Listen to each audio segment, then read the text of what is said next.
আরো বলেছেন, ইয়া আইয়ুহাল্লাযীনা আমানু, হে মুমিনগণ, ইন জাআকুম ফাসিকুম বিনাবাইন ফাতাবায়ানু, যখন কোনো ফাসিক পাপাচারী কোনো কথা নিয়ে আসবে সেই কথাটাকে যাচাই করো আগে। যদি যাচাই বাছাই না করে কিছু করতে যান, বলতে যান, তখন আপনি ইনডাইরেক্টলি দিনের ক্ষতি করে ফেলবেন আরেকজন আলেমের সমালোচনা করে। এছাড়া আল্লাহ রাসূল আরো বলেছিলেন, কাফা বিল মারই কাযিবান ওয়া ইয়াকুল কুল্লামা সামি'a, একজন মানুষের মিথ্যাবাদী হওয়ার জন্য এতটুকুই যথেষ্ট যে কোনো কথা শুনেছে, যাচাই বাছাই না করেই প্রচার করেছে। তো এগুলোর উপর আমরা যদি আমল না করি তাহলে কি জনগণ আমল করবে? আর বক্তব্যের টপিক শেখাচ্ছেন মাহফিলের সিজন আসার আগে আলহামদুলিল্লাহ সুম্মা আলহামদুলিল্লাহ ওয়া মা তাওফীকি ইল্লা বিল্লাহ আলাইহি তাওয়াক্কালতু ওয়া ইলাইহি মুনীব। জায়নিস্ট মুভমেন্ট নিয়ে কথা বলেছি, কথা বলে দেখান। ইসরায়েলের আগ্রাসন নিয়ে কথা বলেছি, কথা বলে দেখান। তাগুত নিয়ে কথা বলেছি, বলে দেখান। সুদীর্ঘদিন জিহাদ শব্দ ইউজ করেছি, কথা বলে দেখান। আল্লাহর জমিন, আল্লাহর দিন কায়েম নিয়ে কথা বলেছি, বলে দেখান। পেট্রো ডলার নিয়ে কথা বলেছি, বলেন আগে। সমকালীন ফিতনাগুলোকে তুলে ধরে জনগণের সামনে উপস্থাপন করেছি, করে দেখান। এগুলো নিয়ে কথা বলার পরে, সুরসুরি ইসলাম ত্যাগ করে এগুলো নিয়ে কথা বলার পরে যে বালা মুসিবত আসবে সেটা আগে ফেস করেন, তারপরে মাঠে আসেন। এত সহজ না বিষয়গুলো। এগুলোর পথে এসে স্ট্রাইভ করেন, তারপরে দেখা যাবে যে বালা মুসিবত সহ্য করতে কতটুকু পারেন আর কতটুকু কথা বলতে পারেন। আমরা জনগণকেও সতর্ক করতে চাই এবং যারা কথা বলে, যারা শুনে, উভয়কে বলতে চাই যে এই দিনটা আমাদের আমানত। কোনোভাবেই দিনের ক্ষতি আমরা করতে দিতে পারি না। অল্প কিছু মানুষের জাহেলিয়াতের কারণে, অজ্ঞতার কারণে আমরা দিনের বড় ক্ষতি হতে দিতে চাই না এবং এটা আমাদের উচিত হবে না। আমরা সুদূর প্রসারী চিন্তা করব, সাময়িক চিন্তা করব। কি জন্য? ইসলাম এগিয়ে যাবে ইনশাআল্লাহ। এই কোন মিডিয়াও যদি না থাকে বিশ্বের বুকে, যেটা সামনে থাকবেও না ইনশাআল্লাহ, সামনে এমন একটা বিশ্ব আসবে যে মিডিয়া বলতে কিছুই থাকবে না, দেখে নিন। তখনও ইসলাম মরে যাবে না, তখনও ইসলাম জিন্দা থাকবেই। ইসলাম ভাইরাল হওয়ার পরোয়া করে না। আর আল্লাহ যদি আপনাকে কবুল করেন, আপনি এমনি ভাইরাল হয়ে যাবেন ইনশাআল্লাহ। জোর করে ভাইরাল হতে হবে কেন? হাজারটা মিডিয়া সামনে নিয়ে এসে ওয়াজ করে মানুষের কাছে ভাইরাল হতে হবে কি জন্য? আল্লাহ যদি ভাইরাল করতে চান, কবুল করতে চান, কবুল করে ফেলেন, আল্লাহ পাক মানুষের হৃদয়ের মধ্যে আপনার কথা ঢুকিয়ে দিবেন ইনশাআল্লাহ। যে জীবনটা বেঁচে আছে এটা আল্লাহর দেওয়া শুকরিয়া। যা কথা সেটা প্রচার হয়েই গেছে আলহামদুলিল্লাহ। এখন বোনাস, লাইফকে এনজয় করছি। কি বলতে চান? কাকে কি বলেন? যেগুলো বলেছে ওগুলাকে বলেন, তারপরে টিকে থাকেন মাঠে, তারপর দেখা যাবে কত বড় আলেম হয়েছে। খালি সামান্য ভুল বের করতে পারলেই সারা মিডিয়া ফ্লাশ করে ফেলাবেন, বিতর্কিত করে ফেলবেন, দিনের ফ্লোটাকে নষ্ট করবেন। যুব সমাজ তো তাকিয়ে আছে আপনাদের দিকে। একজন আবু তোহা কেন, হাজার হাজার তোহা দরকার। যত মানুষ আছে বাংলার মাটিতে, সবার জন্য প্রতিটা অঞ্চলে একজন একজন করে দায়ী দরকার, যারা আল্লাহর জন্য মুখলেস ভাবে দাওয়াতি কাজ করবে। অনেক মানুষ দরকার আমাদের, আর উল্টা আমরা মানুষকে মাইনাস করার জন্য চেষ্টা করছি। আল্লাহ পাক আমাদেরকে বোঝার তৌফিক দান করুন। কথাগুলো খুব কষ্ট নিয়ে বললাম, তবে আপনাদের শৃঙ্খলা দেখে আমি কথাগুলো বলতে বাধ্য হলাম। এত সুশৃঙ্খল জনগণ আমি এর আগে খুব কম মাহফিলে দেখেছি আলহামদুলিল্লাহ। গত কয়েকদিন আগে ময়মনসিংহে একটা মাহফিলে গিয়েছিলাম, সেখানে একই কথা বলেছি। তারা অত্যন্ত সুশৃঙ্খলভাবে বসেছিল, আমি 1 ঘন্টা কথা বলেছি, চলে আসছি। এবং তারা হুড়াহুড়িও করে নাই আলহামদুলিল্লাহ। ইসলাম এগিয়ে যাবে ইনশাআল্লাহ, এগুলো পরোয়া না করেই। যখন মুসলিমরা আকীদা ঠিক করবে, আকীদার মধ্যে কোনো শিরক থাকবে না, তাওহীদ থাকবে। যখন মুসলিমরা আমল ঠিক করবে, যেখানে বেদাত থাকবে না, সুন্নত থাকবে। যখন মুসলিমরা হালাল রিজিক খাবে, কোশ্চিনকালেও মরে গেলেও হারাম রিজিক পেটে ঢুকাবে না। যখন মুসলিমরা আদর্শ পরিবার করবে, পরিবারের মা বোনরা খাস পর্দা করবে, পরিবারের সন্তানরা ইসলামিক লাইনে পড়াশোনা করে বড় আলেম, মুফতি, মুহাদ্দিস হবে। যারা জেনারেল লাইনে পড়ছে তারাও ইসলামিক জ্ঞান চর্চা করে ইসলামের দাওয়াতি কাজ করবে। যখন এগুলো হবে একসাথে, দেখবেন ইনশাআল্লাহ ইসলাম এগিয়ে গেছে ইনশাআল্লাহ। এবং যখন সবাই যেটা সাধ্যমতো ইসলামের দাওয়াত দিব, জান দিয়ে, মাল দিয়ে, সময় দিয়ে, শ্রম দিয়ে দিনের খেদমত করব, তখন দেখবেন ইসলাম এগিয়ে যাবে ইনশাআল্লাহ। আইওয়া শোডাউন দিয়ে ইসলাম আগাবে না তো, একদিনের মেহনত দিয়ে ইসলাম আগাবে না তো, ধারাবাহিক প্রচেষ্টার মধ্য দিয়ে ধীরে ধীরে ইসলাম এগিয়ে যাবে ইনশাআল্লাহ। নবী সাল্লাল্লাহু আলাইহি ওয়াসাল্লামের 23 বছর সময় লেগেছে। কত বছর? এত দ্রুত হবে না। আমরা বিশ্বের ফিউচারটা কোরআন সুন্নাহ থেকে আঁচ করতে পারি। বিশ্বের ফিউচার কি হতে যাচ্ছে, এমন একটা ফিউচার আসতে যাচ্ছে ইনশাআল্লাহ, যে ঈসা ইবনে মারিয়াম আলাইহিস সালাম এই জেরুজালেম থেকেই সারা বিশ্ব শাসন করবে ইনশাআল্লাহ। কোনো সন্দেহ নাই আপনার মধ্যে, আমার মধ্যে নাই। এটা হবে, কেউ ঠেকাতে পারবে না। ঈসা ইবনে মারিয়ামকে আল্লাহ পাক পাঠাবেন, শেষ জামানার সবচেয়ে বড় চরিত্র ঈসা ইবনে মারিয়াম, এটা মনে রাখবেন। শেষ জামানার সবচেয়ে বড় চরিত্র ইমাম মাহদী নন, শেষ জামানার সবচেয়ে বড় চরিত্র হচ্ছেন ঈসা ইবনে মারিয়াম, যার হাতে আল্লাহ পাক এই জেরুজালেম থেকেই সারা বিশ্বে ইসলামী খেলাফা কায়েম করাবেন। এবং আল্লাহর রাসূল সাল্লাল্লাহু আলাইহি ওয়াসাল্লাম এমন ভাবে বলেছেন, একটা কাঁচা বাড়ি একটা পাকা বাড়ি বাদ থাকবে না যেখানে আল্লাহর কালিমা ঢুকে যাবে না। এটা হবে। 40 বছর তিনি এভাবে রাখবেন বিশ্বটাকে। তিনি বিয়ে করবেন, তার সন্তান হবে, তিনি মৃত্যুবরণ করবেন, তাকে দাফন করা হবে মুহাম্মদ সাল্লাল্লাহু আলাইহি ওয়াসাল্লামের কবরের পাশে। এরপরে তিনি ইন্তেকাল করবেন, ইন্তেকাল করার পর এখানে দাফন করা হবে। এরপর এমন একটা যুগ আসবে, একটা জেনারেশন আসবে যারা লা ইলাহা ইল্লাল্লাহ কি জিনিস জানবে না। নাউযুবিল্লাহ, আমরা চাই না আমরা ওদের অন্তর্ভুক্ত হই। এমন একটা যুগ আসবে যে মানুষ রাস্তার সামনে দাঁড়িয়ে জেনা করবে পশু পাখির মতো। একটা মানুষ থাকবে না যে আল্লাহ নাম নিতে পারে। এই মানুষগুলো একদিন সকালে উঠবে কাপড় কেনা বেচা করতে, ক্রেতা কাপড় দেখতে চাবে, বিক্রেতা কাপড় বের করে দেখাবে। একজন মানুষ উট নিয়ে বের হবে, উটকে পানি পান করানোর চেষ্টা করবে। একজন মানুষ এরকম করে গ্লাস হাতে নিবে, পানি খাওয়ার চেষ্টা করবে। এই কাজগুলো শেষ হওয়ার আগেই কিয়ামত হয়ে যাবে। বলেন ইন্না লিল্লাহ ওয়া ইন্না ইলাইহি রাজিউন। তখন পশ্চিম দিক থেকে সূর্য উঠবে। এটা কত বছর পর আমাদের জানার দরকার নেই, আছে?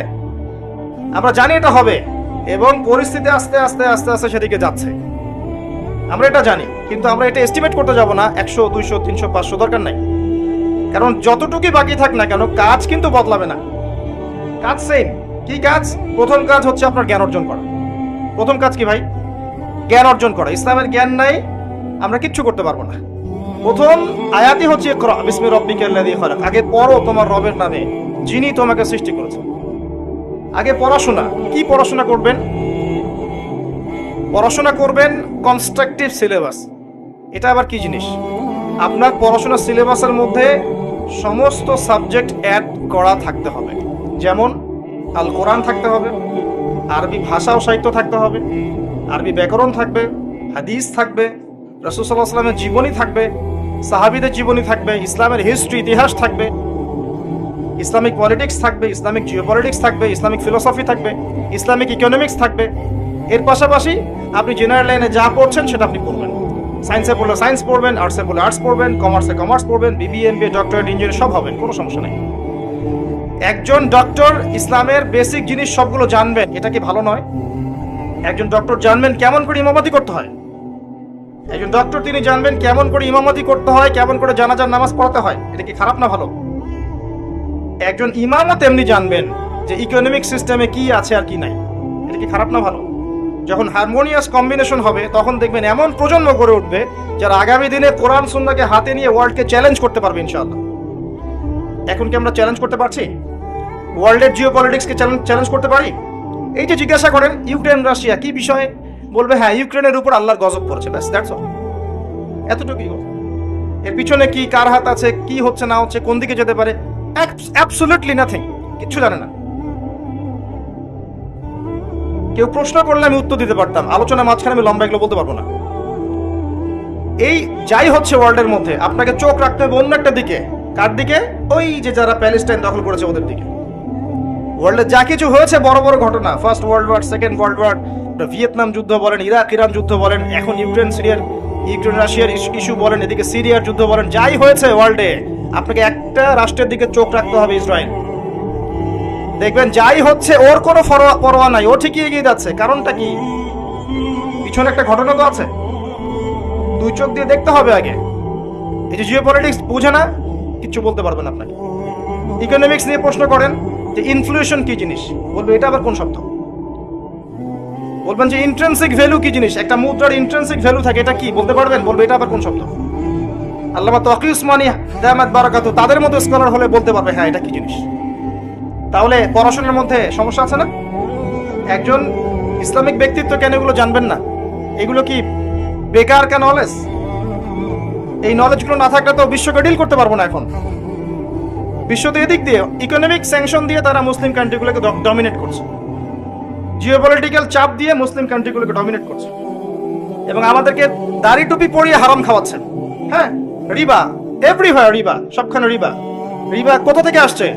বাংলাদেশ থেকে আসছে, ওই সভ্যতা থেকে আসছে। রিবার সূচক কারা, সূচনা কারা করেছে? ওরা করেছে। এই যে সারা ওয়ার্ল্ড ওয়াইড যে মুসলিমদেরকে হত্যা করা হচ্ছে, কারা করছে? কোন জাতিরা করছে? কোন সভ্যতা করছে? তাকিয়ে দেখেন। সারা পুরো বিশ্ব জুড়ে এই যে মুসলিম বাচ্চাদেরকে বোম মেরে হত্যা করা হচ্ছে, কারা করছে এগুলা? মুসলিমরা করছে। পুরো বিশ্ব জুড়ে যে এই যে এমন মিডিয়াগুলো ছড়িয়ে দেওয়া হয়েছে যারা রাতকে দিন বানায়, দিনকে রাত বানায়, কারা করেছে এগুলা? ওরা করেছে। পুরো বিশ্বে জেনা কারা ছড়িয়েছে? পর্নোগ্রাফি পর্যন্ত। এই পর্নোগ্রাফি কারা ছড়িয়েছে? মুসলিমরা। কোন সভ্যতা? সবকিছু ফাসাদের মূল দেখবেন ওইদিকে। মাদক কোন দিক থেকে আসছে? ওই দিক থেকে সারা ওয়ার্ল্ডে ছড়িয়ে পড়ছে। ইউনিভার্সাল শিরক সারা ওয়ার্ল্ডে ছড়িয়ে পড়ছে ওদের দিক থেকে। এডুকেশন সিস্টেমের শিরক সারা ওয়ার্ল্ডে ছড়িয়ে পড়ছে ওদের দিক থেকে। বুঝতে তো হবে বিষয়গুলো আগে। সমস্যা যদি ফাইন্ড আউট করতে না পারি, সলিউশন দিব কিভাবে? আর কোরআন সুন্নাহকে হাতে নিয়ে যদি ওয়ার্ল্ডকে চ্যালেঞ্জ করতে না পারি, তাহলে মুসলিম হিসেবে আমি কেমন করে গর্বিত হতে পারি? উত্তরগুলো আমাকে দেন। এবং আমাদের পূর্বপুরুষ যারা ছিলেন, সাহাবায়ে কেরাম রাদিয়াল্লাহু আনহুম, তাবেঈন, আগেকার যারা বড় বড় মুজাহিদিন কেরাম, তারা কি কোরআন সুন্নাহকে হাতে নিয়ে ওয়ার্ল্ডকে চ্যালেঞ্জ করে নাই? তখন কি মুসলিমদের অবস্থা এমন ছিল? তখন মুসলিমরা উন্নতির স্বর্ণ শিখরে ছিল। ওয়ার্ল্ডের প্রতিটা ক্ষমতা মুসলিমদের হাতে ছিল। এখন কি আছে? তাহলে এই যে গ্যাপ, এই গ্যাপটার মূল কারণ হচ্ছে জ্ঞানের অভাব, কনস্ট্রাকটিভ জ্ঞানের অভাব। তিনটা জিনিস দরকার হয়। আজকে থেকে 10 বছর আগে বাংলাদেশের একজন রিনাউন্ড স্কলার আমাকে একটা কথা বলেছিলেন। আমি তার কাছে গিয়ে বলেছিলাম যে আমি একজন দায়ী হতে চাই। আমি তার নামটা বলবো না, কারণ বাংলাদেশে দলাদলির অভাব নাই। নামটা বলে ফেলাই, বলবে আপনি তাহলে ওই দলের মানুষ, ওই জন্য বলতে যাব না। তিনি আমাকে নসিহত করছিলেন। আমি খুব কাছ থেকে গিয়ে বলেছিলাম যে আমি ইসলামের জন্য কিছু করতে চাই, আমার খুব শখ। কি করতে পারি আমি? আমাকে নসিহত দিন, আমাকে নসিহত করুন। তিনি বলেছিলেন মাত্র 3টা কাজ তুমি করো, ইনশাআল্লাহ তাআলা তুমি দিনের জন্য কিছু হলেও করতে পারবা ইনশাআল্লাহ। আমি সেম নসিহত আজকে সবাইকে করছি, কারণ আমি জানি আমার চাইতে বহু খেদমত আপনারা করতে পারবেন ইনশাআল্লাহ। আমরা কিচ্ছু না, আর আমরা এমন কিছু হয়েও যাইনি যে আমাদেরকে জাতির কর্ণধার ভাবতে হবে। জি, আমরা যারা এখানে বসছি, আমরা এমন কিছু হয়ে যাইনি এখনো যে আমরা পুরো জাতির দায়িত্ব নিতে পারবো। জি না, ভুল কনসেপ্ট। আপনি আমার চেয়ে বেশি খেদমত করতে পারবেন ইনশাআল্লাহ। আপনি যে সেক্টরে আছেন, হোক সেটা ইকোনমিক সেকশন বা পলিটিক্যাল সেকশন বা প্রশাসন বা এভরি সিঙ্গেল সেকশন, আপনি আমার চেয়ে বেশি খেদমত করতে পারবেন ইনশাআল্লাহ দিনের জন্য। আমি কিছুই না, আমরা কিচ্ছু না। তিনি 3টা কথা বলেছিলেন। একটা হচ্ছে প্রথম ইলম, তোমার ইলম অর্জন করতে হবে, এবং এমন ইলম অর্জন করো না যেই জ্ঞানটা হবে একমুখী, জাস্ট একদিকে আপনি নলেজ, শুধু এই বিষয়গুলো বোঝেন, বাকি কিছুই বোঝেন না। এটা আমাকে নক করেছে। 2 নাম্বার বলেছিলেন তোমাকে সবর করতে হবে, ধৈর্য ধরা শিখতে হবে। রাতারাতি তুমি কিছু করতে পারবে না, দিনের জন্য ধৈর্য ধরে আস্তে আস্তে আস্তে আস্তে এগিয়ে যেতে হবে। সবর ছাড়া আপনি কিচ্ছু করতে পারবেন না। ওয়াতাওয়াসাউ বিল হক ওয়াতাওয়াসাউ বিস সাবর, সবর মূল জিনিস। আর 3 নাম্বার বলেছিলেন সাহস, তোমার সাহস লাগবে। ভীরু কাপুরুষদের জন্য জান্নাত নয়। সাহসের কথা বলেছিলেন। আমি শ্রদ্ধার সাথে তাকে স্মরণ করি। তিনি এখনো বেঁচে আছেন। আমি নামটা বলবো না এই কারণে মানুষের দলীয়করণ করে দিবে। এই 3টা গুণ আল্লাহ পাক আমাদের সবার মধ্যে দান করুক, আল্লাহুম্মা আমিন। আল্লাহ পাক আমাদের সবাইকে জ্ঞান অর্জনের তৌফিক দান করুন এবং সামগ্রিক বিষয়গুলো পড়ার তৌফিক দান করুন। আল্লাহ পাক আমাদেরকে ধৈর্যশীল হওয়ার তৌফিক দান করুন। সিলি ইস্যু নিয়েই কথা বলতে হবে কি জন্য? এত বড় বড় ইস্যু পড়ে আছে, এগুলো নিয়ে কথা বলা যায় না? বিশাল বিশাল ইস্যু পড়ে আছে, মুসলিমদের অধঃপতন, আখিরুজ্জামানের ফিতনা, জায়নিস্ট মুভমেন্ট, পেট্রো ডলার, আপনার সমকালীন ফিতনাগুলো, ইকোনমিক সেকশনের সুদ, আপনার জিনা, আপনার টিকটক প্রজন্ম, কত বিষয় পড়ে আছে কথা বলার জন্য। কথা বলতে বলতে শেষ করা যাবে না। আর সিলি বিষয়গুলো কিনা আপোষে কাদা ছোড়াছুড়ি না করলে হয় না। কবে আমাদের বোধোদয় হবে? ব্যক্তিত্ব কবে আসবে? গায়রত কবে আসবে? আল্লাহ পাক আমাদেরকে বোঝার তৌফিক দান করুন। আমিন। জ্ঞান অর্জনের পরে মুসলিমরা যদি ইনশাআল্লাহ তাআলা জ্ঞান অনুযায়ী আমল করে, দেখবেন ইনশাআল্লাহ সমাজ পরিবর্তন হয়ে গেছে। আমাদের one of the biggest fault আমাদের, সেটা হচ্ছে আমরা জানি ঠিকই আমল করতে পারি না। বিশ্বাস করেন, এমন অনেক দাড়ি টুপি আছে যার ভিতরে দিন নাই। জি, আবার এমন অনেক অমুসলিম আছে যারা আমার হচ্ছে বেশি সৎ। জি, এমন অনেক অমুসলিম আছে, দেখবেন প্রশাসনে আছে, রাষ্ট্রীয় দায়িত্ব পালন করছে, ইকোনমিক সেকশনে আছে, সমাজের দায়িত্ব পালন করছে, আমার হচ্ছে অনেক বেশি সৎ। ব্যবসা করছে সততার সাথে, মাপে কম দিচ্ছে না, ভেজাল দিচ্ছে না, মুসলিম দিচ্ছে।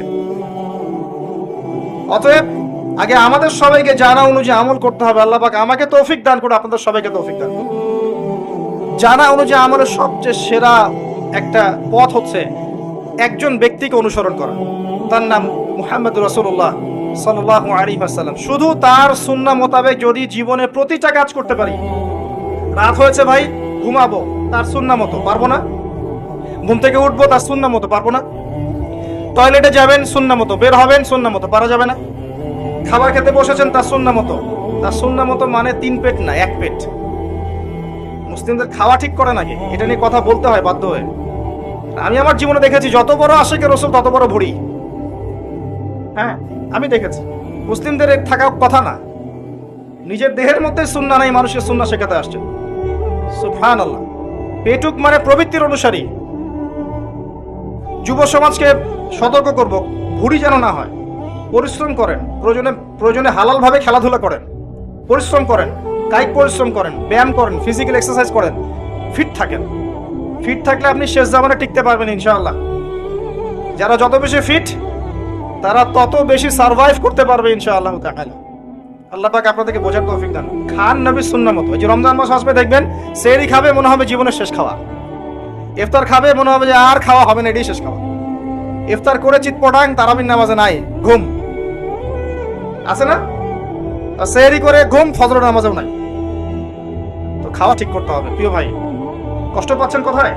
মাঝে মাঝে রাগ হতে হয়, নাহলে কিছু মানুষ মনে করে যে রাগই নাই আমাদের মনে। বিষয়টা হচ্ছে এই যে আমি আপনাদেরকে ভালোবাসি, আল্লাহর জন্য আপনাদেরকে ভালোবাসি, এবং আমি জানি আপনারা আমাকে ভালোবাসেন। কিন্তু ভালোবাসার একটা হক হচ্ছে সত্য স্পষ্ট করা। সত্য স্পষ্ট না করলে আপনারা বিভ্রান্তির শিকার হবেন এবং দিন ক্ষতিগ্রস্ত হবেন। শুধু এই উদ্দেশ্যেই এই কথাগুলো বলা, আল্লাহ পাক বোঝার তৌফিক দান করুন। কারণ আমরা সবার জন্যই জান্নাতের দোয়া করব। রব্বানা রব্বানা গফির লানা ওয়া লিওয়ালিদাই ওয়া লিল মুমিনিনা ইয়াওমা ইয়াকুমুল হিসাব। এই দোয়া থাকবে সবার জন্য। আল্লাহ আমাকে মাফ করো, আমাদের সবাইকে মাফ করো, আমাদের পিতা মাতাদেরকে মাফ করো, আল্লাহ সমস্ত মুসলিমদেরকে মাফ করে দাও। যে মন থেকে এই দোয়া করতে পারে তার আমল নামায় সমস্ত মুসলিমদের সংখ্যার পরিমাণ নেকি হবে ইনশাআল্লাহ। জানা অনুযায়ী আমলে সচেষ্ট হই, খাবো তার সুন্নাহ মতো। এবার আপনি পড়াশোনা করতে যাবেন, তার সুন্নাহ মতো পড়েন। নবী সাল্লাল্লাহু আলাইহি ওয়াসাল্লাম কোন শিক্ষাকে গুরুত্ব দিয়েছেন বলেন তো? কোরআন সুন্নাহ ভিত্তিক শিক্ষা নয় কি? আপনার শিক্ষার মধ্যে কোরআন সুন্নাহ থাকতে হবে। আমি বলছি না আপনি জেনারেল লাইনে পড়বেন না, অবশ্যই পড়বেন। যেখানে আছেন সেখানেই থাকবেন। ওই জ্ঞানটাকে আপনি ইসলামের জন্য কাজে লাগানোর চেষ্টা করুন, পারবেন না? একজন অর্থনৈতিক বিষয়ে জ্ঞানী পণ্ডিত মানুষ, তিনি কি দ্বীনের খেদমত করতে পারেন না? একজন ডক্টর তিনি পারেন না? একজন ইঞ্জিনিয়ার পারবেন না? একজন ব্যবসায়ী তিনি পারবেন না? সবাইকে আল্লাহ পাক সুযোগ দিয়েছেন। ইসলাম তো নির্দিষ্ট কোনো মানুষের জন্য নয়, সবাইকে সুযোগ দেওয়া হয়েছে। সবাই যার যার জায়গা থেকে দ্বীনের জন্য খেদমত করতে পারবে ইনশাআল্লাহ। ওই যে সীমান্ত পাহারা দিচ্ছে আমাদের ভাইরা আছে না, প্রতি মুহূর্তে তারা তাহাজ্জুদ এবং নফল রোজার নেকি পাচ্ছে আলহামদুলিল্লাহ। হ্যাঁ, প্রত্যেকটা মুহূর্ত দাঁড়িয়ে আছে সীমান্তে, তারা নেকি পাচ্ছে। জানেন, নিয়ত ঠিক থাকে। মুসলিম রাষ্ট্রের সীমানা পাহারা দিচ্ছে, তারা অগণিত নেকি পাচ্ছে আলহামদুলিল্লাহ। যারা সততার সাথে প্রশাসন দায়িত্ব পালন করছে সবাই অগণিত নেকি পাচ্ছে, জানেন, কারণ তারা শৃঙ্খলা বজায় রাখার চেষ্টা করছে। তারা নয় যারা ঘুষ খাচ্ছে, তারা নয় যারা দুর্নীতি করছে, যারা সততার সাথে কাজ করছে অফুরন্ত নেকি পাচ্ছে। নেকি শুধু আমার হক নাকি? সবাই পাচ্ছে। যারা ব্যবসা করছে, যাকাত দিচ্ছে, সাদাকা করছে, অফুরন্ত নেকি পাচ্ছে।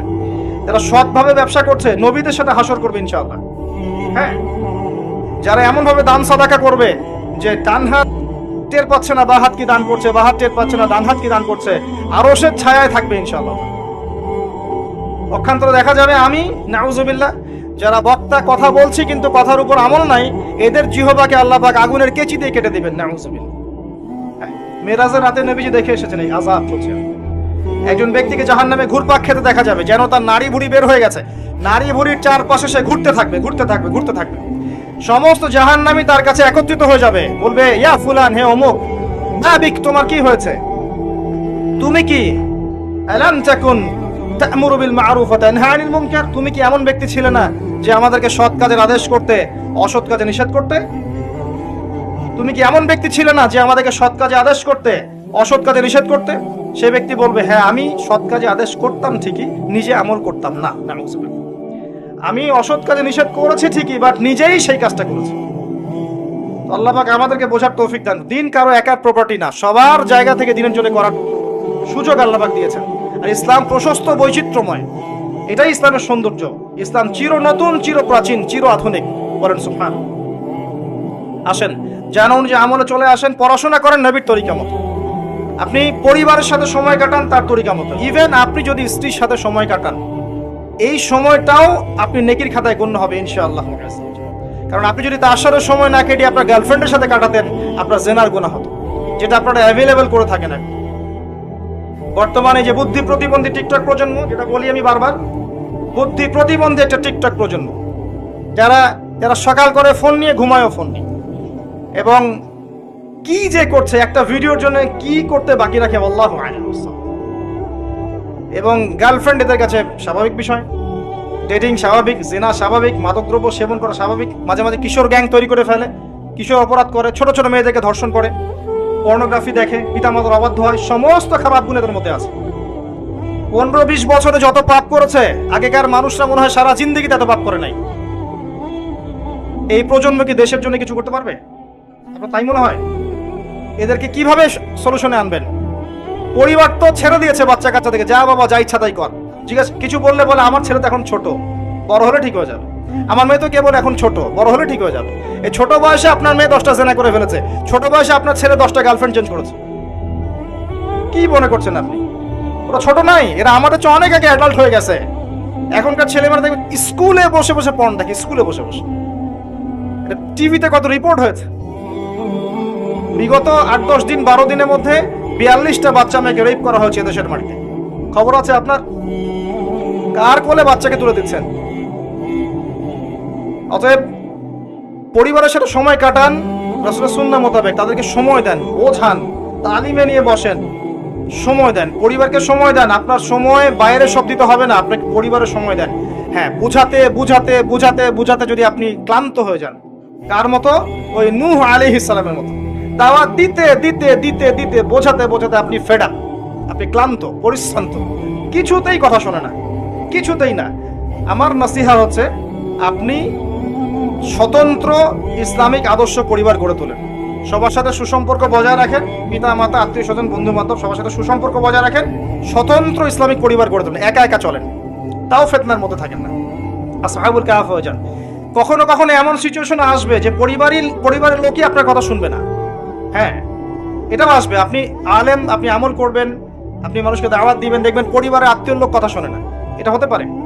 এটা সেই নূহ আলাইহিস সালামের সুন্নত, লূত আলাইহিস সালামের সুন্নত, মুহাম্মদ সাল্লাল্লাহু আলাইহি ওয়াসাল্লামের চাচারাও কথা শোনে নাই, ইব্রাহিম আলাইহিস সালামের বাবাও কথা শোনে নাই।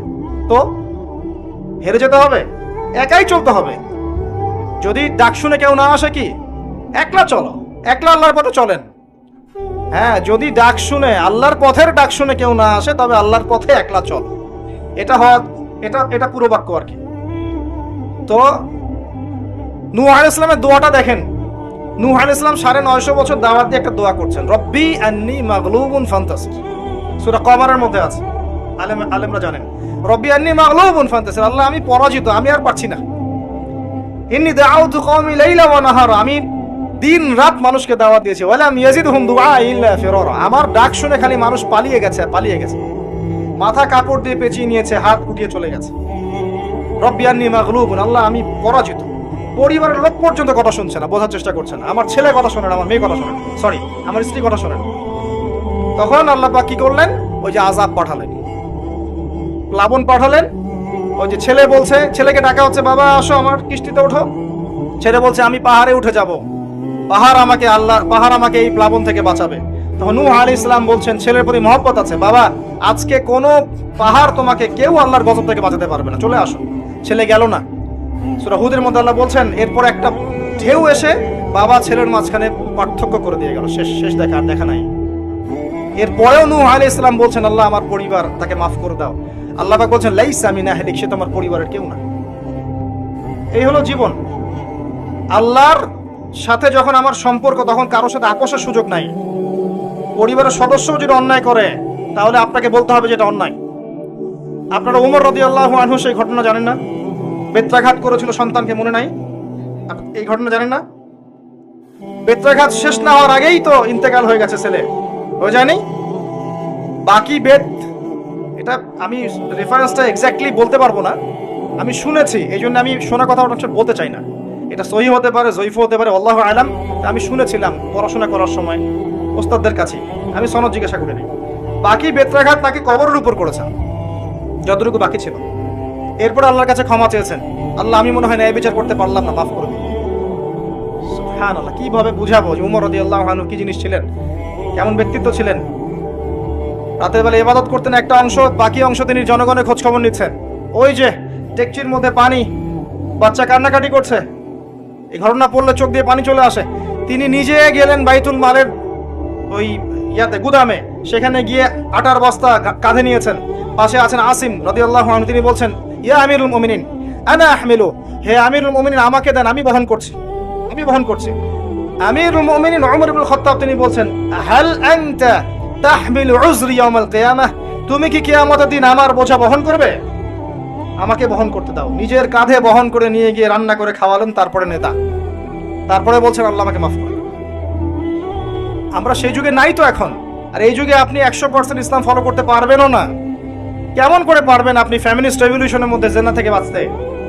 যখন মেয়েরা জিন্স আর গেঞ্জি পরে ঘুরছে, কেমন করে আপনি চোখকে হেফাজত করবেন? যখন পুরো ওয়ার্ল্ডের ইকোনমিক সিস্টেম রিবা ভিত্তিক, আপনি কেমন করে রিবা থেকে বাঁচবেন? পুরো ওয়ার্ল্ডে পুরো জিও পলিটিক্স আল্লাহ বিরোধী, আপনি কেমন করে আল্লাহর জমিন আল্লাহর দিন কায়েম করবেন? So very difficult. কিন্তু এরপরেও একটা সময় আসবে ইনশাআল্লাহ যখন এমন অবস্থা থাকবে না। এখন তাকান, ব্যক্তি জীবনে ফিতনা, ধর্মের মধ্যে ফিতনা। দেখেন ধর্মীয় শত শত দলে মুসলিমরা বিভক্ত। 73 দল না, বাংলাদেশে 73,000 দল আছে মনে হয়। প্রত্যেকেই বলছে আমি হক, মা আনা আলাইহি ওয়া আসহাবি, সবার দলিল এটাই, আমি যার উপর আছি, আমার সাহাবী যার উপর আছে, সবাই এই দলিল পিটাচ্ছে। প্রত্যেক দলের আবার শাখা দলও আছে। যখন একজন ইয়াং ছেলে ইসলামের হেদায়েত আসে, সে কনফিউজ, আমি যাব কোথায়, আমি কাকে ফলো করব? সে কনফিউজড। দেখা যায় যাকে ফলো করে সে অন্যদের সমালোচনা করে। আবার যারা বলছে সবাই আমরা এক, তারাও দেখা যায় মন থেকে আবার সবাইকে একভাবে নিতে পারে না। বাইরে ঠিকই বলে আমরা সবাই এক। এর মাঝখানে আল্লাহর কিছু মুখলেস বান্দা আছেন, যাদের সংখ্যা অবশ্যই কম হবে, যারা এত বেশি হাইলাইট হন না, এত বেশি আইওয়াশ করেন না, শোডাউন করেন না। ওই দেখেন মাদ্রাসার খেদমত করছে, ওই তাহাজ্জুদের নামাজ পড়ছে, ওই যে আল্লাহর পথে মাঠে ময়দানে চষে বেরিয়ে দাওয়াতি কাজ করছে, এদের সংখ্যা দেখবেন আছে খুব কম। তারা আপনার মতো আমার মতো এত হাইলাইট হতে, শোডাউন হতে পছন্দ করে না, এগুলো এড়িয়ে চলে তারা। হয়তো তাদের দোয়ার বারাকাতেই সব টিকে আছে, এখন আমরা কিছুই না। তো দেখেন ধর্মের মধ্যে ফিতনা। মুসলিমদের তাওহীদের দিকে তাকান, দেখবেন শিরকে ভর্তি আছে না? মুসলিমরা কবর পূজা করছে না? আপনাদের এখানে নাই? মাজার পূজা করছেন না?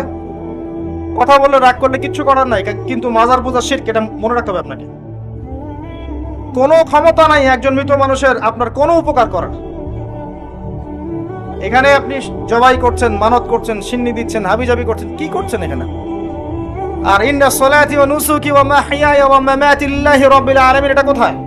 আমার সালাত, আমার সাওম, আমার কুরবানি, আমার স্যাক্রিফাইস সব কার জন্য? আল্লাহর জন্য। এখানে তাওহীদের মধ্যে শিরকের অনুপ্রবেশ ঘটে গেছে। আর কারো আমলনামা যদি শিরকের পাপ থাকে এবং এই অবস্থায় যদি কেউ মারা যায়, সে জান্নাতে যাবে না। নবী সাল্লাল্লাহু আলাইহি ওয়াসাল্লামকে বলা হচ্ছে লা ইন আশরাকতা লা ইয়াহবাতান্না আমালুক, সূরা জুমার পড়ে দেখেন, যদি তুমিও শিরক করো তোমার আমল নষ্ট করে দিব আমি। সূরা মাইদায় দেখেন আল্লাহ পাক তাদের জন্য হারাম করেছেন জান্নাত যারা আল্লাহর সাথে শিরক করেছে, এবং তাদের জন্য জাহান্নাম অবধারিত করেছেন। সহিহ বুখারীতে 4 বার এসেছে যে আদম আলাইহিস সালামকে ডেকে নেওয়া হবে এবং বলা হবে তোমার সন্তানদের মধ্য থেকে জাহান্নামীদেরকে আলাদা করে দাও। বলা হবে কয়জন হে আল্লাহ? আল্লাহকে আল্লাহ জানিয়ে দিবেন প্রতি 1000-এ 999 জনকে জাহান্নামের জন্য আলাদা করে দাও। আবার আল্লাহ পাক এটাও বলেছেন যে ইন্নাল্লাহা লা ইয়াগফিরু আন ইউশরাকা বিহি ওয়া ইয়াগফিরু মা দুনা যালিকা লিমান ইয়াশা। আল্লাহ পাক শিরকের গুনাহ ব্যতীত যে কোনো গুনাহ যাকে ইচ্ছা maaf করতে পারেন। মিরাজের রাতে ওয়াদাও দিয়েছেন যে হে আদম সন্তান, তুমি যদি আমার সামনে আসমান জমিন সমান পাপ নিয়ে আসো, কিন্তু আমার সাথে কাউকে শরীক না করো, আমি আল্লাহ তোমার সামনে আসমান জমিন সমান ক্ষমা নিয়ে হাজির হব। তারপরেও 1999 জন কেন জাহান্নামে যাবে? উত্তর খুব সিম্পল। উত্তরটা কি বুঝতে পারছেন? খুব সিম্পল। ওদের আমল নামে কোন পাপ থাকবে? শিরকের পাপ থাকবে, না হলে আল্লাহ মাফ করে দিতেন। সিম্পল। তার মানে আমাদের মধ্যে শিরক আছে এবং শিরক থাকবে। বিশ্বাসে শিরক আছে, কাজে শিরক আছে, কথায় শিরক আছে। মুসলিমরা আল্লাহকে ছাড়া অন্য কাউকে সেজদা করছে, আল্লাহকে ছাড়া অন্য কারো কাছে দোয়া করছে, আল্লাহকে ছাড়া অন্য কারোর জন্য নজর মানত করছে, কুরবানি করছে, জবাই করছে, কসম করছে, সবকিছু করছে। এবং তারা আল্লাহকে পাওয়ার জন্য মৃত মৃত মানুষের ওসিলা তালাশ করছে। সুবহানাল্লাহ। আমরা তাওহীদের উপরে নাই অনেকেই, তাওহীদে থাকলে পরে ইনশাআল্লাহ তাআলা বিজয় আসবে, মুশরিকদের কখনো বিজয় আসে না। আবার আসেন দ্বীনের ফিতনা দেখাচ্ছি, সুন্নতের মধ্যে বেদাত ঢুকে যায়নি? অগণিত বেদাতি কাজ আমরা করছি সুন্নত মনে করে, করছি না? নতুন নতুন কাজ করছি যেগুলো নবী সাল্লাল্লাহু আলাইহি ওয়াসাল্লাম করেননি, করতেও বলেন নাই, সাহাবায়ে কেরামও করেন নাই, আমরা করছি নেকির আশায়। সুবহানাল্লাহ। রমজান মাস আসলেও দেখবেন কত কি শুরু হয়ে যাবে। যাই হোক, আপনি দেখেন ধর্মের ফিতনা, আপনার পরিবারের ফিতনা, আমি আগেই বলেছি পরিবারের ফিতনার সম্পর্কে। পরিবারের ম্যাক্সিমাম লোক বস্তুবাদী দেখবেন, দুনিয়ামুখী, দুনিয়া নিয়ে ব্যস্ত। ম্যাক্সিমাম পরিবারে দেখবেন তাওহীদ নাই, সুন্নাহ নাই, তালিম নাই, একসাথে বসে খাওয়ার সংস্কৃতি নাই। ম্যাক্সিমাম পরিবারে দেখবেন অপসংস্কৃতি, ব্লু ফিল্ম দেখছে, সিনেমা দেখছে, গান বাজনা শুনছে, বাপ বেটা ছেলে মেয়ে সব একসাথে। মাশাআল্লাহ। দেখবেন পরিবারগুলোতে নামাজি লোকের সংখ্যা কম, পরিবারে সুদ ঢুকে গেছে, হারাম রিজিক ঢুকে গেছে, এবং আমরা বলছি সন্তান সন্ততি পরিবার বর্গের জন্যই তো করছি। শুনে রাখেন, আপনার ইন্তেকালের পরে 40 দিন সময় লাগবে না এদের আপনাকে ভুলে যেতে, যাদের জন্য আপনি এই কাজগুলো করছেন। আল্লাহ ছাড়া কেউ নাই আপনজন, বিশ্বাস করেন। আল্লাহ ছাড়া সত্যিকার অর্থে আপন বলতে কেউ নাই পৃথিবীতে। আমাদের একজন ছিলেন মুহাম্মদ সাল্লাল্লাহু আলাইহি ওয়াসাল্লাম, তিনি ইন্তেকাল করেছেন। মুহাম্মদ সাল্লাল্লাহু আলাইহি ওয়াসাল্লাম এমন মানুষ ছিলেন যে তিনি একটা বাগানে ঢুকেছেন, একটা উট দৌড়ে তার কাছে চলে এসেছে, এসে গায়ের সাথে বুকের সাথে গাটা লাগিয়ে রেখেছে। নবী সাল্লাল্লাহু আলাইহি ওয়াসাল্লাম আদর করছেন, হাদিস স্পষ্ট সহিহ, নবীজি আদর করছেন এবং বলছেন, জানো উটটা আমাকে কি অভিযোগ করলো? উটটা আমাকে তার মালিকের বিরুদ্ধে অভিযোগ করলো, তার মালিক তাকে কষ্ট দেয়। এই উটটা পর্যন্ত, একটা অবলা প্রাণী পর্যন্ত আমাদের নবীকে আপন মনে করছেন, ছুটে চলে আসছেন, আমার কষ্ট হচ্ছে, আমাকে ধরেন। চিন্তা করতে পারেন? সুবহানাল্লাহ। নবী সাল্লাল্লাহু আলাইহি ওয়াসাল্লাম যখন মসজিদ নববী নির্মাণ করেছেন, ওখানে একটা খুঁটি ছিল, এটা অনেকে জানেন, খুঁটি ছিল। যখন মিম্বর এসেছে, মিম্বর, তখন তিনি মিম্বরে দাঁড়িয়ে বয়ান করা, খুতবা দেওয়া শুরু করেছেন। তখন ওই যে খুঁটি, ওই খুঁটিটা থেকে কান্নার ডগডগ আওয়াজ শোনা যেত। ওই জড়বস্তু পর্যন্ত মুহাম্মদ সাল্লাল্লাহু আলাইহি ওয়াসাল্লামকে আপন মনে করতেন। মুসলিমদের যে কোনো সমস্যা তারা মুহাম্মদ সাল্লাল্লাহু আলাইহি ওয়াসাল্লামের কাছে যেতেন, বলতেন, তার সাধ্য মতো সেটা সলভ করে দিতেন। একবার নামাজে দাঁড়িয়েছেন মুহাম্মদ সাল্লাল্লাহু আলাইহি ওয়াসাল্লাম, একামত হয়েছে, একামত হওয়ার পরেও তিনি বাসায় চলে গেছেন। সাহাবীরা জিজ্ঞাসা করলেন, ব্যাপারটা কি? নবীজি বললেন, আমার কাছে কয়েকটা দিনার ছিল, ওগুলো দান সাদাকা করে দিয়ে তারপর এসেছে। কি বুঝছেন? কিছু মানুষ এসেছে জীর্ণ শীর্ণ, খাবার নাই, কাপড় নাই, নবীজিকে বলছেন, নবীজি সাল্লাল্লাহু আলাইহি ওয়াসাল্লাম আমরা এই সমস্যায় আছি। নবীজি দেখে এত মায়া লাগলো, চোখ দিয়ে দরদর করে পানি পড়তে লাগলো। তিনি সাহাবীদেরকে বললেন, হে সাহাবীরা, তোমাদের মাঝে কি দানশীলরা নেই? নিয়ে আসো, তোমাদের কাছে যা আছে নিয়ে আসো। সবাই কিছু কিছু করে আনা শুরু করলো। আস্তে আস্তে আস্তে আস্তে স্তূপ হয়ে গেল সম্পদের। এটা দেখে নবী সাল্লাল্লাহু আলাইহি ওয়াসাল্লাম হেসে ফেললেন। এটাই তো সেই হাদিস যে কেউ ভালো বেদা চালু করলে এটার হাসানা পাবে, এটাই সেই হাদিসটা। তো নবী সাল্লাল্লাহু আলাইহি ওয়াসাল্লামকে সাহাবীরা আপন মনে করেছেন। এখন কাকে আপন মনে করবেন আপনি? আমাকে? আমার মধ্যে তো নবীর সুন্নতের 5%ও নাই। আপনাকে দেখে মনে হচ্ছে আমাকে যে আমি অনেক বড় স্কলার, মুফাসসির করেন অমুক তমুক। আমি নিজেই তো বুঝতে পারছি যে আমার ভিতরে নবী সাল্লাল্লাহু আলাইহি ওয়াসাল্লামের সুন্নাতের 10%ও নাই। কে আপনাকে নসিহত করবে? কে আপনাকে তাসকিয়া করবে? যারা এমন আল্লাহওয়ালা মানুষ, যারা এমন তাকওয়াওয়ালা মানুষ, নূরওয়ালা মানুষ, এই মানুষগুলোর কাছে গিয়ে পড়ে থাকেন, এই মানুষগুলোর কাছে গিয়ে সোহবতে গিয়ে পড়ে থাকেন, খুঁজে নেন এই মানুষগুলোকে, কোথায় আছে খুঁজে নেন। আমি জানি না কোথায় আছে, আমি নিজেও খুঁজছি, আর আমাদের খোঁজার দৃষ্টিভঙ্গিটা খুব সূক্ষ্ম। ওই যে ইমাম বুখারী দেখেছিলেন না, ওই যে ঘোড়াকে খাওয়াচ্ছেন প্রতারণা করে, হাদিস নিলেন না তার কাছ থেকে, আছে না? জানেন না আপনারা? হাদিস সার্চ করতে করতে এক জায়গায় চলে গেছেন, অনেক মাইলের পর মাইল পথ পাড়ি দিয়ে দেখেছেন যার কাছ থেকে হাদিস নিবেন সে ঘোড়াকে ডাকছে, হাতের মধ্যে কিচ্ছু নাই, কিন্তু ঘোড়াকে দেখাচ্ছে, আসো আসো আসো, খেয়ে যাও। এই যে প্রতারণা করেছে ঘোড়ার সাথে, আর হাদিস নিলেন না। তা আমরা এরকম চোখ দিয়ে খুঁজছি আর কি, আল্লাহ যেন মিলিয়ে দেয়। কারণ এ ধরনের আল্লাহর নূরওয়ালা মানুষদের সংস্পর্শে না গেলে আপনার আমার মধ্যে তাসকিয়া আসবে না।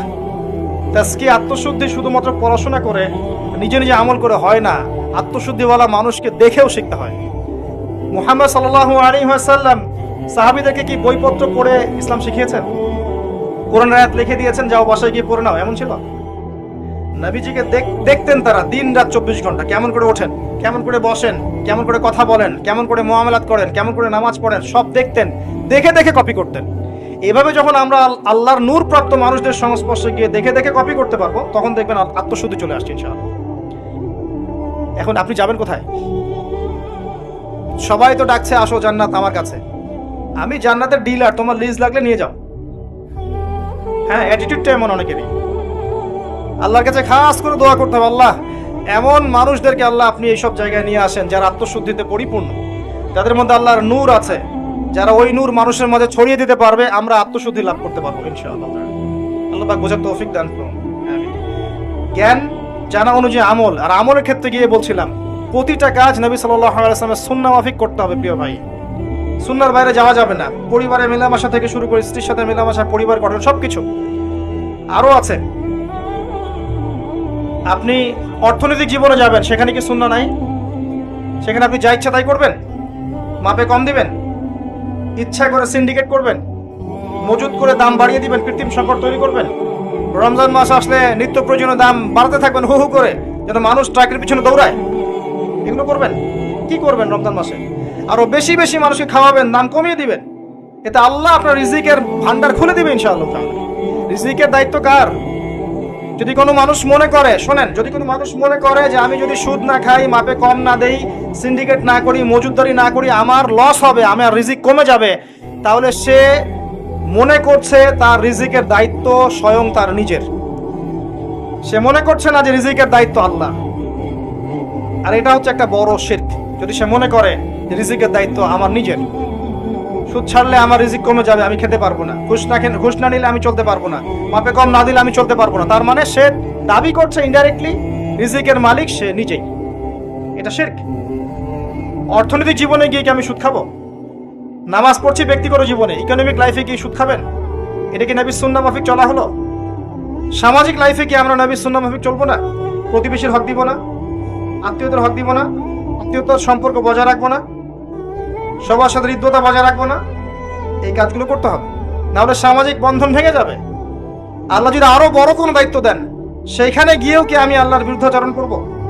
নবীর সুন্নাহগুলো অ্যাপ্লাই করবো না? যতটুকু আমার সাধ্যে আছে আমি করবো না? যেটা সাধ্যের বাইরে সেটাতে যাবো না।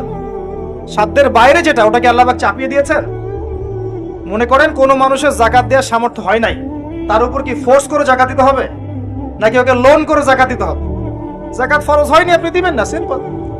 আপনি এমন একটা জায়গায় আছেন যেখানে 100% ইসলাম এস্টাবলিশ করা সম্ভব না, আপনি করবেন না, যখন সামর্থ্য হবে তখন করবেন, সিম্পল। যদি না হয় আল্লাহ আপনাকে এই জন্য ধরবেন না ইনশাআল্লাহ। আল্লাহ পাক লা ইউকাল্লিফুল্লাহু নাফসান ইল্লা ওয়াসআহা, আল্লাহ পাক সাধ্যের অতিরিক্ত কাউকে কোনো দায়িত্ব দেন না। প্রিয় ভাইরা, আসুন এই কাজগুলো যদি বেসিক ভাবে করতে পারি, পড়াশোনা, জানা অনুযায়ী আমল, পারিবারিক আদর্শ ঠিক করা, আত্মশুদ্ধি অর্জন করা, হালাল খাওয়া, আমাদের সন্তানদেরকে ইসলামিক আদর্শে বড় করা, এবং যে যে সেক্টরে আছি সেখান থেকে দিনের খেদমত করা, সবার মাঝে সাম্য হৃদ্যতা বজায় রাখা, কারোর সাথে দ্বন্দ্বে না জড়ানো, প্রশাসনের সাথে, গভর্নমেন্টের সাথে, সমাজের সাথে, নেতার সাথে দ্বন্দ্বে যাবেন না, একটা রাষ্ট্রের মধ্যে অরাজকতা তৈরি করবেন না, এটা রাষ্ট্রের কাঠামোর জন্য ক্ষতিকর, এবং এতে ইসলামের বাইরের শত্রুরা সুযোগ পেয়ে যাবে এখানে ইন্টারফেয়ার করার জন্য। কথাটা বোঝার চেষ্টা করেন, সবাইকে সবার হক দিয়ে দেন, সবার জন্য দোয়া করেন, এবং নিজের হক আল্লাহর কাছে চেয়ে নেন। এই বেসিক কাজগুলো যদি করতে পারি ইনশাআল্লাহ তাআলা, দেখবেন আগামীতে একটা সময় আসবে, ইনশাআল্লাহ আযজা ওয়া জাল, আগামীতে এমন একটা সময় আসবে যে সময়ে ইসলাম এই পুরো বিশ্বের উপর বিজয়ী হবেই ইনশাআল্লাহ। যদি বেসিক কাজ আমরা ঠিক করতে না পারি, আসলে বড় বড় স্বপ্ন দেখে আদতে কোনো লাভ নেই। আর দুটা কথা বলে শেষ করতে চাই, একটা হলো তাজকিয়া সম্পর্কে, আর একটা হলো আসন্ন রমাদান সম্পর্কে। তাজকিয়া সম্পর্কে আমি কয়েকটা কথা বলবো, একটু মনোযোগ দিয়ে শোনেন। 1 নাম্বার, ভাই, আত্মশুদ্ধি ছাড়া কোনো কিছুর কোনো মূল্য নাই। আমার নিজের নফস যদি পরিষ্কার না থাকে, এই নফসটাই যাবে ইল্লিনে বা সিজ্জিনে। আমার দল, আমার জনবল, আমার ফ্যান ফলোয়ার্স, আমার অমুক তমুক সেলিব্রিটিজম হাবি যাবি, কিচ্ছু যাবে না আমার কবর। সিম্পল। কে যাবে? আমার রুহ যাবে, দেহ যাবে, দেহ পচে যাবে, রুহ হয় ইল্লিনে, না হলে সিজ্জিনে।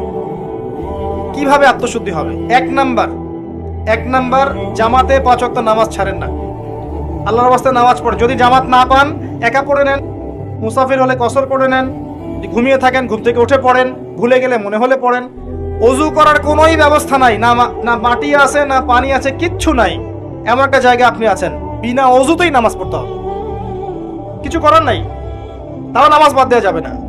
অজুর কোনো ব্যবস্থাই নাই, আপনি এমন একটা জায়গায় আছেন, না পানি আছে না তায়াম্মুম করার মাটি আছে, কিচ্ছু নাই, এভাবেই পড়তে হবে।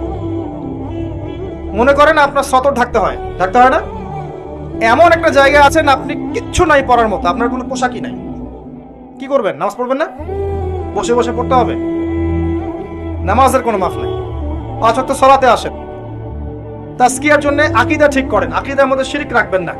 2 3 নাম্বার, তাজকিয়ার জন্য সুন্নতে থাকেন, 24 ঘন্টার কাজগুলোকে নবীর সুন্নাহর মতো করেন, বেদাতে যায়েন না, আত্মশুদ্ধি হবে ইনশাআল্লাহ। তাজকিয়ার জন্য হালাল রিজিক শর্ত, রিজিক হারাম থাকলে আত্মশুদ্ধি হবে না। তাজকিয়ার জন্য বেশি বেশি কোরআন তেলাওয়াত করবেন, বেশি থেকে বেশি, প্রতিদিন একটা সময় ফিক্স করে নেন, এই সময় আমি কোরআন তেলাওয়াত করব। কতটুকু করবেন আমি একটা টার্গেট দিয়ে দিই, দিনে 1 পারা করে পড়ার চেষ্টা করেন, পারা যাবে? আল্লাহ আমাকে তৌফিক দেখ, আপনাদেরকে তৌফিক দেখ। রমজান মাসে এটা সুবর্ণ সুযোগ, এটাকে অভ্যাসে নিয়ে আসা, প্রত্যেক রমজানে 1 পারা করে করব, পারা যাবে? 30 দিন 30 পারা, পারবেন না ইনশাআল্লাহ? হাত উঁচু করেন কারা কোরআন পড়তে পারেন।